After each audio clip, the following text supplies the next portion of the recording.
The COVID-19 pandemic put our healthcare systems in crisis mode. For many people, that means interruptions to their routine care. But as this week's Doctor on Call will explain, it's important to keep up with your regular healthcare screenings.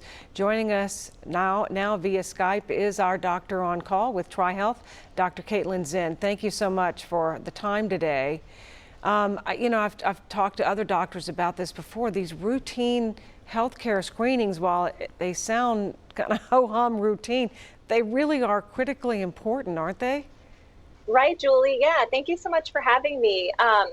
You're right. A lot of people have been putting this off, fears with COVID, coronavirus, but it is important because a lot of these screening tests and visits actually are looking for patients who don't have any symptoms and catching disease early.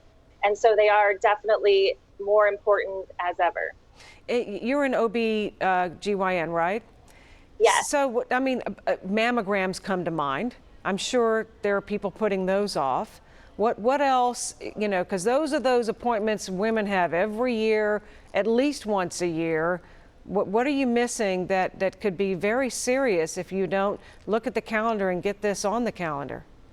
Right, you're right. So there was a little bit of delay due to the coronavirus, but now that we've opened back up and are seeing patients, definitely those mammograms help screening for breast cancer. And mammograms are a great example because they've actually been shown to decrease the risk of an invasive cancer and to catch that early when treatment is definitely available.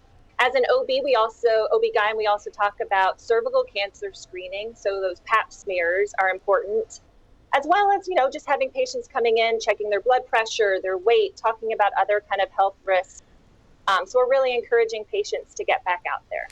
And so many of us have missed our workouts. The weather has not been fantastic until recently. Hard to get out, and so we've all gained weight. I don't want to think I'm the only one. COVID-19. Yeah.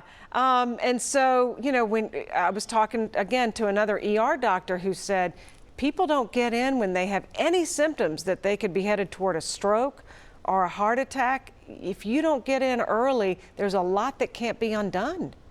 Right. And so that's what you'll see patients who will say, I was feeling well, I wasn't having any symptoms. And that's exactly what these visits are for, before the average risk patient has any symptoms. And so this is a great time for us to kind of look for that, especially when the patient has any knowledge of that they're having any issues. Remind us what you're doing, what you're seeing to make patients feel comfortable and safe to come in, that the measures are being taken to protect them from COVID infection. Right. So at TriHealth right now, we're having all patients and all healthcare team members wear masks. Every patient that comes in we ask them like a screening questionnaire to kind of rule out any possible exposures or signs of COVID. We are limiting how many patients we're seeing in the office and definitely practicing that social distancing. Okay. Thank you so much, Dr. Zinn. We appreciate your time today and just trying to keep getting the word out there that our emergency rooms and our doctor's offices are safe. We need to all make sure we take care of our health. Thank you for being with us. Have a good afternoon. Thank you. Okay. You too.